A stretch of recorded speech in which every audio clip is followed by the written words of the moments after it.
Namaskaram. So today we are going to learn vapor pressure and the factors affecting it. तो ये OX का pen है 10 रुपये का, अभी मैं लाया है ना। इस तो अपन स्टार्ट करेंगे वेपर प्रेशर कैसे, क्या होता है वेपर प्रेशर, है ना।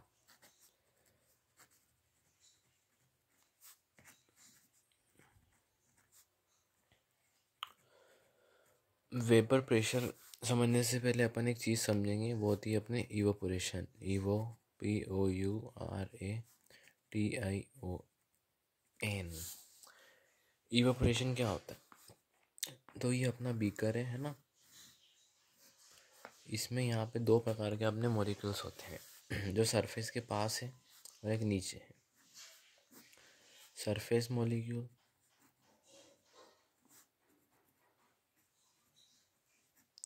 और जो नीचे दबा हुआ है उसको बोलेंगे अपन बल्क मॉलिक्यूल। तो इन दोनों में अंतर ये होता है कि बल्क वाले मॉलिक्यूल पे चारों तरफ से फोर्स लगती है। सरफेस टेंशन में अपन ने पढ़ा था।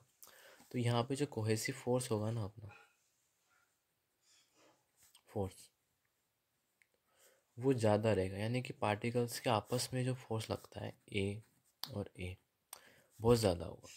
और सरफेस में क्या होगा, यहाँ पे मीडियम चेंज हो गया, तो यहाँ पे ए और ए का जो फोर्स होगा वो कोहेसिव फोर्स की अगर अपन बात कर रहे हैं तो इतना ज़्यादा फोर्स ऑफ अट्रैक्शन इसमें होगा नहीं, क्योंकि इस पे यहाँ से भी इसको खींच रहे हैं, यहाँ से भी खींच रहे हैं और नीचे से भी खींच रहे हैं, पर इसको जो है ऊपर से खींचने वाला कोई नहीं है ना।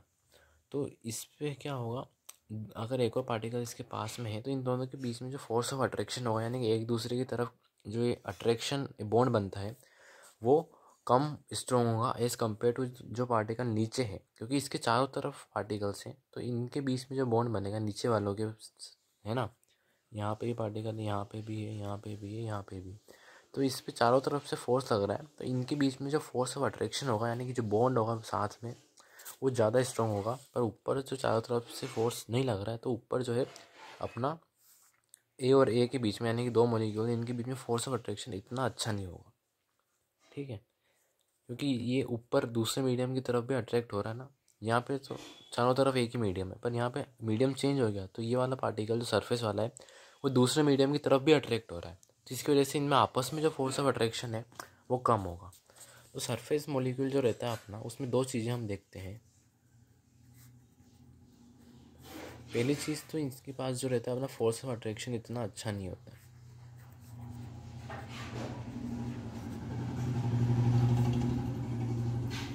ये कम रहता है ना। और इसकी जो काइनेटिक एनर्जी होती है सरफेस पार्टिकल की, सरफेस मॉलिक्यूल की, वो ज़्यादा होती है। काइनेटिक एनर्जी का मतलब होता है अपना कि जो अपनी जगह बार बार बदलता रहता है, तो जो जितनी ज़्यादा अपनी जगह बार बार बदलेगा, जो एक जगह स्थिर नहीं रहेगा तो उसकी काइनेटिक एनर्जी ज़्यादा रहेगी, और जो एक जगह स्थिर रहेगा, ज़्यादा बदलेगा नहीं, वो उसकी पोटेंशियल एनर्जी ज़्यादा होगी।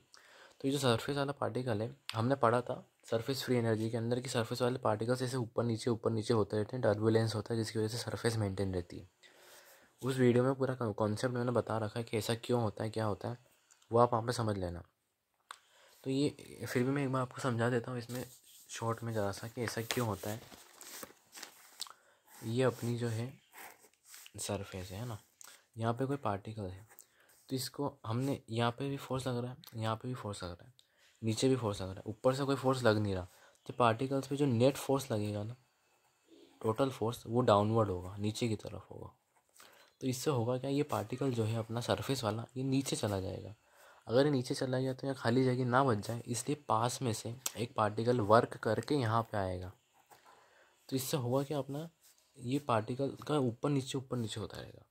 ये पार्टिकल यहाँ पे आ गया तो फिर ये नीचे चला जाएगा, क्योंकि इसमें नेट फोर्स डाउनवर्ड है। फिर जगह खाली ना हो जाए, फिर यहाँ पास में से कोई एक और पार्टिकल फिर ऊपर आएगा। तो यहाँ पे हो क्या रहा है, यहाँ पे ऊपर नीचे माइक्रोस्कोपिक टर्बुलेंस हो रहा है पार्टिकल्स का। सरफेस भी होगा ये, है ना। तो ये जो माइक्रोस्कोपिक टर्बुलेंस है, इससे जो पार्टिकल्स हैं सरफेस वाले, उनकी पोजीशन फिक्स नहीं है। पोजीशन फिक्स नहीं यानी कि एक जगह पे स्थिर नहीं है। स्थिर नहीं यानी कि इनकी काइनेटिक एनर्जी ज़्यादा है। अगर स्थिर होते तो पोटेंशियल एनर्जी ज़्यादा होती है। तो कुल मिलाकर के बात ये है कि जो सरफेस वाले पार्टिकल्स होते हैं अपने, इनके पास क्या होता है, ये इतने ज़्यादा स्थिर नहीं होते हैं और इनके बीच में फोर्स ऑफ अट्रैक्शन यानी कि एक दूसरे से जुड़ने की जो फोर्स होता है वो भी कम है इनका। तो इस वजह से इनमें होता क्या है अपना, ये आसानी से स्केप कर जाते हैं अपन टेम्परेचर बढ़ाते हैं। तो on increasing the temperature, on increasing temperature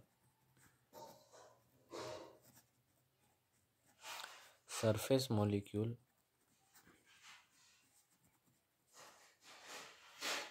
easily escape।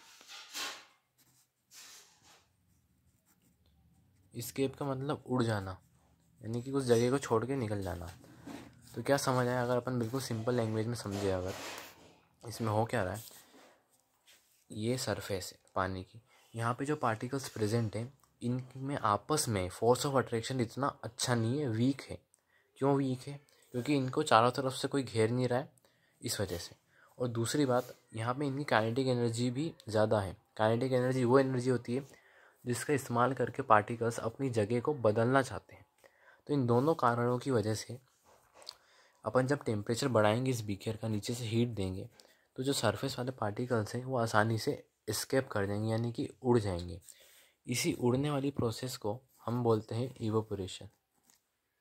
अब ये पार्टिकल यहाँ से उड़ के बाहर चला गया, इसी को हम पार्टिकल्स को जो यहाँ से सरफेस को जिसने छोड़ दिया, उसी को हम क्या बोलते हैं, वेपर बोलते हैं। तो यहाँ तक बात समझ आ गई होगी मेरे को लगता है, ठीक है। तो अगर अपन समझेंगे वेपर प्रेशर होता है क्या है। हम अगर बात करते हैं क्लोज कंटेनर की, इसलिए LOS क्लोज कंटेनर। तो यहाँ पे जो ये वेपर निकला अपना, इसके ऊपर अपन ने ढक्कन रख दिया। क्लोज कंटेनर का मतलब हो गया, कंटेनर मतलब कोई भी बर्तन वगैरह जिसमें वो लिक्विड जो है अपना भरा हुआ है, और क्लोज का मतलब उसको बंद कर दिया। तो याद रखना जो वेपर प्रेशर रहेगा वो सिर्फ और सिर्फ अपना क्या होगा, क्लोज कंटेनर में ही होगा, क्योंकि ये कंटेनर जो है अपना कैसा है, ओपन है। तो ओपन कंटेनर में जो वेपर बना ये तो उड़ जाएगा, एयर में चला जाएगा, तो इसका तो कोई प्रेशर लगेगा नहीं यहाँ पे, इसका कोई प्रेशर होगा नहीं। तो याद रखना वेपर प्रेशर होता क्या है, इवेपोरेशन होता है इन क्लोज कंटेनर। कोई पूछे आपसे कि ओपन कंटेनर में वेपर प्रेशर कितना होगा, तो 0 होगा, क्योंकि यहाँ पे वेपर बना तो है पर ये तो आसमान में उड़ जाएगा, यहाँ पे तो रहेगा नहीं, तो इसका कोई प्रेशर लगेगा नहीं, इसलिए ओपन कंटेनर में वेपर प्रेशर 0 होता है। तो वेपर प्रेशर होता है क्या, अपना एक प्रकार से इवेपोरेशन ही है अपना, किसमें, क्लोज कंटेनर के अंदर। तो यहाँ पे ये क्लोज कंटेनर यानी कि बंद है ऊपर से, यहाँ पे अपना वेपर बना, यहाँ पे टकराया, तो इस बनने की प्रोसेस को यानी कि ऊपर जाने की प्रोसेस को हमने क्या बोला, इवेपोरेशन। अब टकरा जाएगा, यानी कि भाप जब टकराती है किसी बर्तन से तो वो वापस गिल्ला हो जाता है बर्तन, यानी कि वापस लिक्विड में कन्वर्ट हो जाती है, तो इसको अपन कंडेंसेशन बोलते हैं अपन, यानी कि लिक्विड टू गैस। तो इवेपोरेशन हो गया, और कंडेंसेशन क्या हो गया, गैस टू लिक्विड। तो इस दौरान जब ये पार्टिकल अपना वापस से यहाँ पे आता है, टकरा करके ऊपर जा करके कंडेंस गैस बन गया, और वापस से लिक्विड बन के जब ये नीचे आता है, तो नीचे आके इस सरफेस पे जो प्रेशर लगाता है, इस लिक्विड की सरफेस पे जो प्रेशर लगाता है अपना, उसी को अपन क्या बोलते हैं, वेपर प्रेशर बोलते हैं। तो इसको अपन किस तरीके से डिफाइन कर सकते हैं, इस तरीके से कर सकते हैं अपन कि जब लिक्विड गैस में कन्वर्ट होता है और गैस लिक्विड में कन्वर्ट होती है, लिक्विड जब गैस में कन्वर्ट हो रहा है और जब गैस लिक्विड में कन्वर्ट हो रही है, उस दौरान अपनी जो सरफेस है उस पर ये जो वेपर है, यानी कि ये जो वेपर अपना बना था वो क्या प्रेशर लगा रहा है, उसी को अपन वेपर प्रेशर बोलते हैं। तो ये कब होता है अपना, जब लिक्विड और गैस इक्विलिब्रियम में हो। समझ आ गई बात, यहाँ तक कोई दिक्कत नहीं होगी, है ना।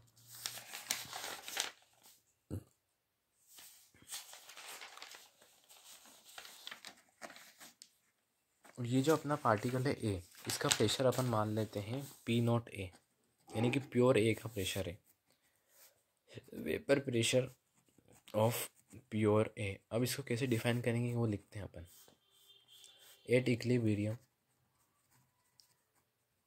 इक्विलिब्रियम का मतलब है अपना जब लिक्विड और गैस ए के रेट से मतलब एक ही रेट का मतलब सिंपल सा मतलब है, भाप बन रही और पानी बन रहा है, भाप बन रही और पानी बन रहा है, भाप बन रही पानी बन रहा है, भाप पानी। जब ऐसा जब हो रहा हो उस समय पे इस पदार्थ का, इस लिक्विड का जो वेपर प्रेशर है उसको हमने पी नॉट ए बोल दिया। और इसको किस तरीके से अपन डिफाइन करेंगे, यानी कि वेपर प्रेशर ऑफ लिक्विड, यानी कि उस प्योर लिक्विड का, उसमें कोई मिलावट नहीं उस समय पे, जब इक्विलिब्रियम हो, यानी कि पानी गैस गैस पानी जब हो रहा हो उस समय पे इसको डिफाइन इस तरीके से करेंगे अपन कि pressure of vapour above the liquid surface.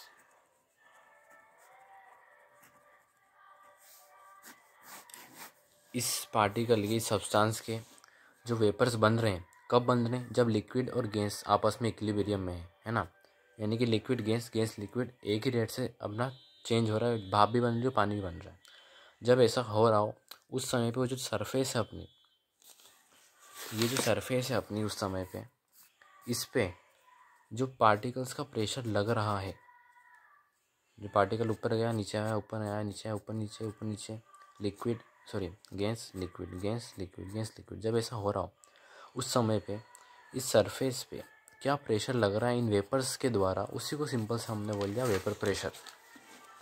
Pressure of vapour above the liquid surface, liquid की सरफेस के, लिक्विड की सरफेस के ऊपर क्या प्रेशर लग रहा है उसी को अपन ने क्या बोल दिया, वेपर प्रेशर बोल दिया। ठीक है, और ये इक्विलिब्रियम कंडीशन में ही होगा। ये बात समझ आ गई वेपर प्रेशर होता क्या है। अब अपन देखते हैं factors affecting vapour pressure.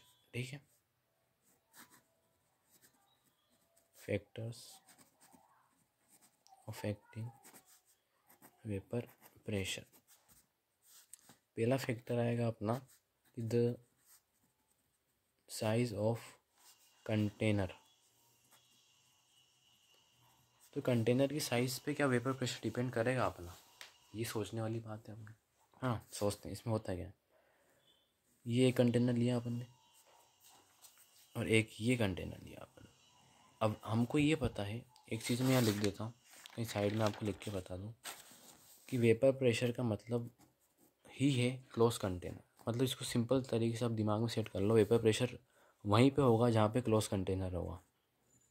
Close container, open container में वेपर प्रेशर नहीं होगा, क्लोज कंटेनर में ही होगा। ऐसा बर्तन जो खुला है उसमें वेपर्स बनेंगे पर वो उड़ जाएंगे, तो वहाँ पे वेपर प्रेशर अपना ज़ीरो होगा और क्लोज कंटेनर में ही वेपर प्रेशर अपना मेज़र किया जा सकता है। ठीक है, हाँ तो अपन पहला फैक्टर समझ लेते हैं इसमें, ये जो साइज़ होगी अपने कंटेनर की उस पर वेपर प्रेशर डिपेंड करेगा या नहीं करेगा, उसको अपन देखते हैं। ठीक है, ये करा अपन ने। अभी दोनों कंटेनर कैसे क्लोज है, इनको बंद कर लेते हैं। तो हमने इस दोनों कंटेनर को बंद कर दिया, कुकर पे ढक्कन लगा दिया आपने। ठीक है,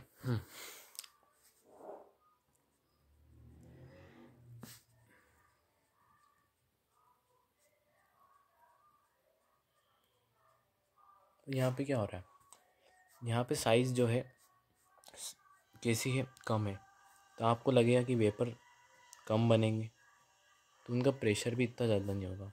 और यहाँ पे आपको लग रहा है कि साइज़ लंबाई ज़्यादा है, ज़्यादा वेपर होंगे तो उनका प्रेशर भी ज़्यादा होगा, है ना। ऐसे लग रहा है आपको, पर ऐसा होगा नहीं, क्योंकि वेपर प्रेशर जो है अपनी साइज़ पे डिपेंड करता नहीं है। इन दोनों केस में वेपर प्रेशर जो रहेगा डज नॉट डिपेंड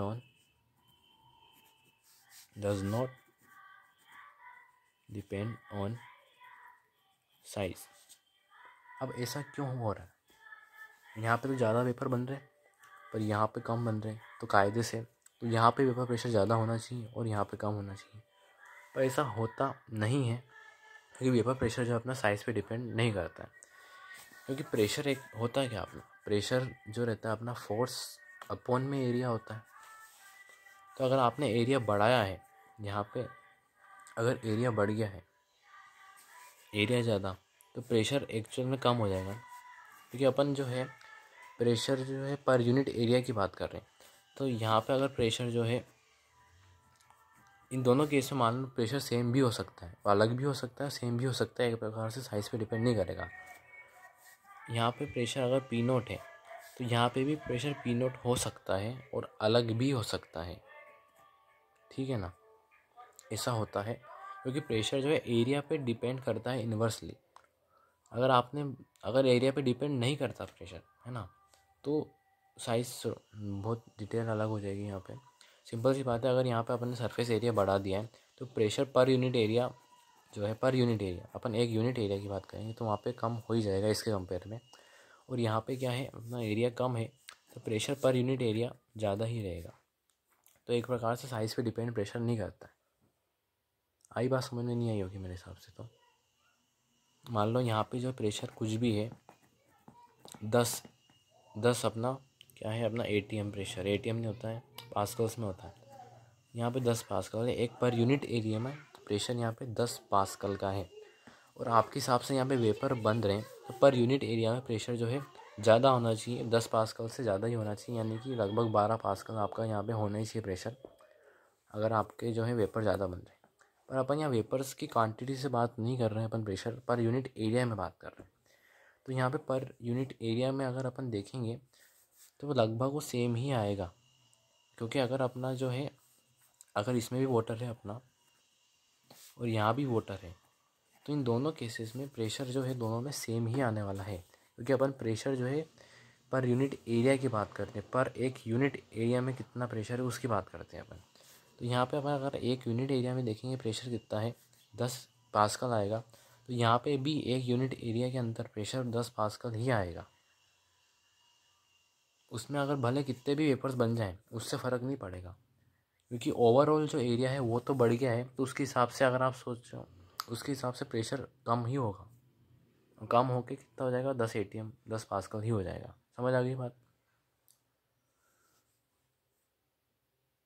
नहीं आई होगी समझ में, फिर से एक बार समझा देता हूँ सिंपल तरीके से। इसमें हो क्या रहा है, दोनों में पानी भर दिया अपन ने, हम ये कह रहे हैं कि जो वेपर प्रेशर रहता है अपना साइज़ ऑफ कंटेनर पे डिपेंड बिल्कुल भी नहीं करेगा, वो नेचर ऑफ मटेरियल पे डिपेंड, नेचर ऑफ सब्सटेंस पे डिपेंड करेगा। तो दोनों में वाटर है तो वाटर पे डिपेंड करेगा। अगर वाटर है दोनों के अंदर, सेम सब्सटेंस भरा हुआ है, तो वेपर प्रेशर भी सेम ही होगा। अब आप बोल रहे हो कि क्लोज कंटेनर में वेपर कम बनेंगे, छोटा कंटेनर इसमें वेपर कम बनेंगे, तो हम मान लेते हैं इसका वेपर प्रेशर कम है, यानी कि 10 पास्कल ही है। और आप कह रहे हो कि यहाँ पे ज़्यादा वेपर बनेंगे तो यहाँ पे जो है 11 पास्कल होना चाहिए अपना वेपर प्रेशर, पर ऐसा नहीं होता। यहाँ पे भी 10 पास्कल ही होगा। और वो क्यों होगा, क्योंकि प्रेशर जो है अपन बात कर रहे हैं पर यूनिट एरिया के हिसाब से। यहाँ पे साइज़ ऑफ कंटेनर से मतलब नहीं है, पर यूनिट एरिया, एक यूनिट एरिया की बात कर रहे हैं। तो इसमें एक यूनिट एरिया के अंदर अपना जो सरफेस एरिया बढ़ा, इसकी वजह से क्या हुआ, एरिया बढ़ गया तो प्रेशर तो कम ही होगा, तो कम ही होगा इसमें भी। आप सोच रहे हो कि यहाँ पे एरिया बढ़ गया तो प्रेशर भी बढ़ेगा, तो ऐसा नहीं है। एरिया बढ़ गया तो पर यूनिट एरिया में तो प्रेशर कम ही होगा ना, तो 10 पास्कल के लगभग ही होगा, दोनों में सेम होगा। ठीक है, अब सेकेंड पॉइंट देख लेते हैं अपन। आपको समझ नहीं आया होगा ये, तो मेरे को पता नहीं, मेरे को समझ आ गया। Nature of material, nature of substance पे डिपेंड कैसे करता है, नेचर ऑफ सब्सटेंस। तो सिंपल सा अपन इसमें एग्जांपल ले लेते हैं वाटर का, और एक जगह अपन ले लेते हैं इथेनॉल का। वाटर का फॉर्मूला क्या होता है, H2O, हाँ, या दो मॉलिक्यूल है H2O। इथेनॉल का कैसा होगा अपना, C2H5OH, C2H5OH। वाटर में क्या होता है अपना, एक मॉलिक्यूल जो रहता है वाटर का वो 4 H बॉन्ड बनाता है। दिख रहा है, नहीं दिख रहा होगा। एक मॉलिक्यूल रहता है वाटर का, वो अपना 4 H बॉन्ड बनाता है। और इथेनॉल के अंदर एक मॉलिक्यूल जो रहेगा अपना इथेनॉल का, वो एक ही H बॉन्ड बनाएगा। तो यहाँ पे जो है फोर्स ऑफ अट्रैक्शन की अगर अपन बात करें तो वाटर में ज़्यादा अट्रैक्शन है या अपना इथेनॉल में है। ऑब्वियस सी बात है, वाटर के अंदर जो फोर्स ऑफ अट्रैक्शन है, अपना फोर्स ऑफ अट्रैक्शन वो ज़्यादा है, यानी कि वाटर के मॉलिक्यूल्स आपस में अच्छे से बाइंड है तो एस्केप करने की टेंडेंसी कम रखेंगे। तो वाटर में क्या है अपना, फोर्स ऑफ अट्रैक्शन जो है अपना वो ज़्यादा है, और इथेनॉल में जो है फोर्स ऑफ अट्रैक्शन जो है कम है। यानी कि वाटर मॉलिक्यूल के बीच में जो फोर्स है वो बहुत ज़्यादा है, और इथेनॉल कंपेयर कर रहे हैं इथेनॉल से अगर, तो इनमें जो है कम है। तो इस्केप कौन आसानी से करेगा, निकलेगा कौन आसानी से? इथेनॉल ही निकलेगा ना, क्योंकि इनमें आपस में खुद में फोर्स इतना अच्छा है नहीं, तो इनका बॉन्ड आसानी से टूट जाएगा, तो वेपर इनके आसानी से बन जाएंगे। तो हमने ये देखा कि जो वेपर प्रेशर रहेगा वो इन्वर्सली प्रोपोर्शनल रहेगा अपने फोर्स ऑफ अट्रैक्शन। जितना ज़्यादा बढ़िया फोर्स होगा अपना, उतना ज़्यादा स्ट्रॉन्ग बॉन्ड होगा, और जितना ज़्यादा स्ट्रॉन्ग बॉन्ड हो गया उसको तोड़ना उतना मुश्किल, और वेपर भी उतना ही कम अपना बनेगा। इसको भी अपन तरीके से लिखना चाहो तो लिख सकते हैं, फोर्स ऑफ अट्रैक्शन अगर ज़्यादा होगा तो बॉन्ड कैसा होगा आपका, स्ट्रॉन्ग होगा, मोर स्ट्रॉन्ग बॉन्ड होगा, जिसकी वजह से अपना वेपर जो बनेंगे, यानी कि वेपर तो टूटेगा है तभी बनेंगे ना, ऐसे तो अगर जुड़े रहेंगे अपने आप में तो वेपर कैसे बनेंगे? वेपर जो रहेगा अपना, वेपर वो कम बनेंगे, जिसकी वजह से क्या होगा, अपना वेपर प्रेशर भी जो है अपना वो कम हो जाएगा। जितना ज़्यादा force of attraction water molecule से, वाटर छोड़ो, ए और ए है ना, ये स्ट्रॉन्ग, जितना ज़्यादा बॉन्ड स्ट्रॉन्ग होगा उतने वेपर बनने की चांसेस कम है। क्यों? क्योंकि बॉन्ड टूटेगा नहीं आसानी से, है ना। और एक बॉन्ड अपना ये है बी वी वाले के बीच में, बी और बी, तो इन दोनों के बीच में इसमें क्या है अपना स्ट्रॉन्ग फोर्स ऑफ अट्रैक्शन। तो ये बॉन्ड जो है ये आसानी से टूट नहीं रहा, इसमें क्या है वीक फोर्स ऑफ अट्रैक्शन। तो बॉन्ड आसानी से टूट जाएगा और ये आसानी से स्केप कर जाएगा और वेपर बना लेगा, और वेपर प्रेशर बनेगा अपना, ज़्यादा वेपर बनेंगे तो ज़्यादा वेपर प्रेशर बनेगा। ठीक है, ये बात समझ आ गई। तो वेपर प्रेशर जो रहता है अपना फोर्स ऑफ अट्रैक्शन के लिए इन्वर्सली प्रोपोर्शनल रहता है।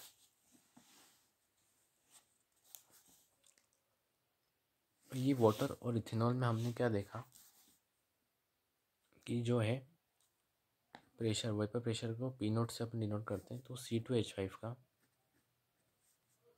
H5OH यानी कि इथेनॉल का ज़्यादा होगा एज़ कम्पेयर टू अपना वाटर। क्यों होगा? बिकॉज अपना इन वाटर W बॉन्ड जो है वो क्या है अपना स्ट्रॉन्ग है, और इन इथेनॉल अपना जो इथेनॉल का बॉन्ड है खुद का वो इतना स्ट्रॉन्ग नहीं है, जिसकी वजह से ये आसानी से टूट जाएगा और वेपर बना लेगा। ये आसानी से टूट जाएगा और वेपर बना लेगा। ठीक है, तो vapour pressure force of attraction के लिए इन्वर्सली प्रोपोर्शनल होता है। ठीक है, इसको भी एक एग्जांपल से अपन समझ लेते हैं, उसके बाद लेक्चर ख़त्म करते हैं। अपने पास तीन चीज़ें हैं। पहला है अपने पास इथेनॉल, दूसरा है अपने पास ग्लाइकोल ऐसा होता है,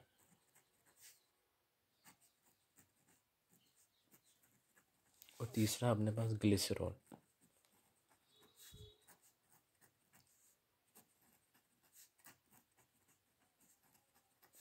तीन चीज़ें हैं अभी अपने पास। ठीक है, ये क्या है अपना इथेनॉल, ठीक है, ये अपना क्या है अपना ग्लाइकोल, और ये अपना ग्लिसरॉल। तो इसमें जो है मेरे को यूँ बताओ, वेपर प्रेशर का ऑर्डर, राइट, एक प्रकार से क्वेश्चन मान सकते हो इसका आप। यहाँ पे क्वेश्चन ये है, right the order of vapour pressure का ऑर्डर बताओ कि सबसे ज़्यादा किसमें, उससे कम किसमें, और सबसे कम किसमें वेपर प्रेशर होगा।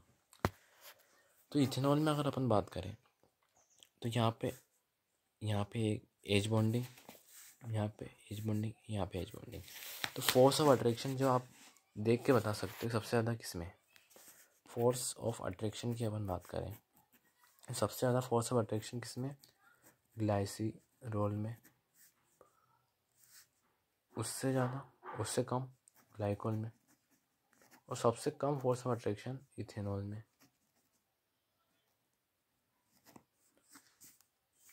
और वेपर प्रेशर जो रहता है अपना वो इन्वर्सली प्रोपोर्शनल रहता है फोर्स ऑफ अट्रैक्शन के।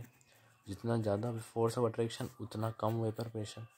तो उस हिसाब से जो वेपर प्रेशर का ऑर्डर आएगा अपना वो कैसा होगा, इथेनॉल का सबसे ज़्यादा, उससे कम ग्लाइकोल का, और सबसे कम वेपर प्रेशर ग्लिसरॉल का होगा। ये अपना था आज का लेक्चर। बहुत सिंपल सी चीज़ें थी, आपको समझ आ चुकी होगी। ठीक है, बाय।